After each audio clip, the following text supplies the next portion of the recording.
Bismillahirrahmanirrahim. Welcome to my YouTube channel Calculus and Mathematics Learning. Before going towards my topic, I want to wish you all a very happy Eid al-Adha Mubarak.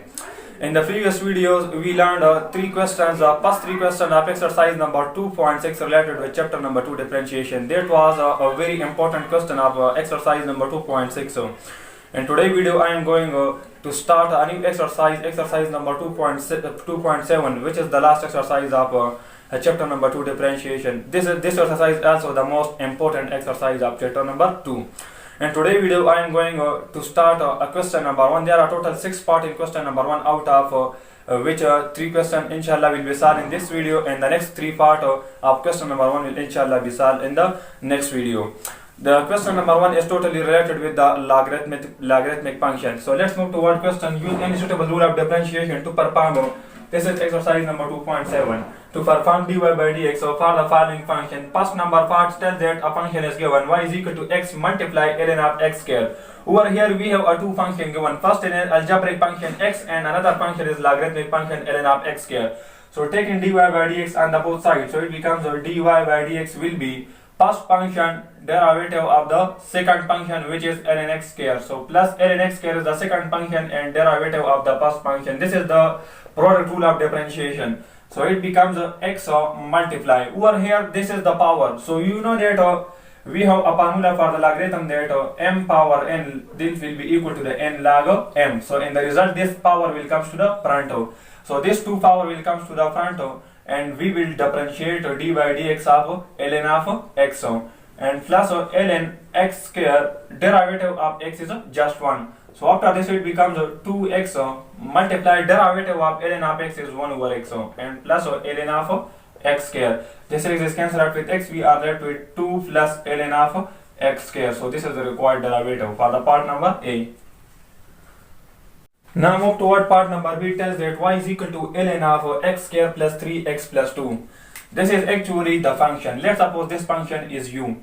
So it becomes y is equal to ln of u. Now we are going to find dy by dx. So it means that we will differentiate both sides with respect to x. So by differentiating both sides with respect to x, it becomes dy by dx will be equal to d by dx of the function ln of u. Over here the function is ln of u, so its derivative will be 1 over u. But over here the inner function is u, so it becomes du by dx. So on this side we are left with dy by dx.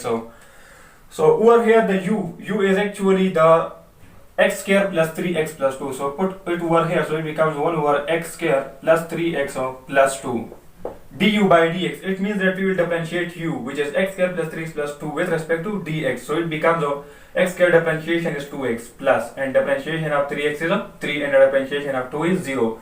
So the result will be 2x plus 3 divided by x² plus 3x plus 2. We can also differentiate these type of function directly. If we suppose this is x, so you know that derivative of ln of x is 1 over x, which is x² plus 3x plus 2. And we will take the derivative of this inner function, which gives us 2x plus 3. So these type of questions can be solved in MCQ, and these type step-by-step question can be solved in short questions. So this is the required answer, 2x plus 3 divided by x² plus 3x plus 2. Now move toward part number C. Tells that y is equal to ln of 5x divided by x raised to the power 8. Find derivative. Let's suppose ln of x is the first function, and let's suppose x power 8 is algebraic function. This is, let's suppose, second function, and this is first function. We will use the quotient rule of derivative. It tells that dy by dx will be equal to the second function x power 8 derivative of this function d by dx of ln of 5x, and after this the formula is minus first function, which is ln of 5x, and derivative of the second function, which is x raised to the power 8, divided by this second function whole square, x power 8 whole square. So by simplification it becomes x raised to power 8 d by dx of ln of 5x will be, let's suppose this is x, so ln of x derivative is 1 over x, which is 5x, and derivative of this inner function is 5, minus time of ln of 5x, and derivative of x power 8 will be 8 will come to the front and subtract 1 in the power. It becomes 8x raised to power 7. So 8 of x raised to the power 7 divided by 8 gives us x power 16. So we can write it x power 16 and x power 16 separately. We split the LCM over here. So it becomes This x is cancelled out with this, we are left with x power 7. After this it will become 15 divided by 5, it will give us a value 3.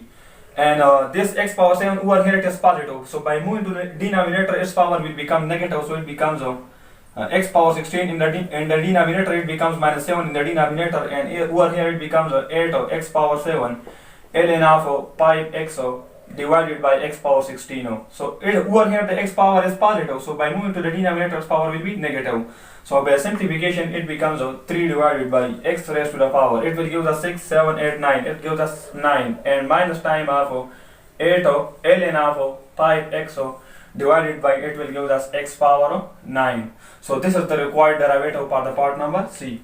So with this question I finish my lecture. Thank you for watching. Subscribe my channel and also hit the bell icon to receive the upcoming notification about FSC part 2 mathematics. Thank you.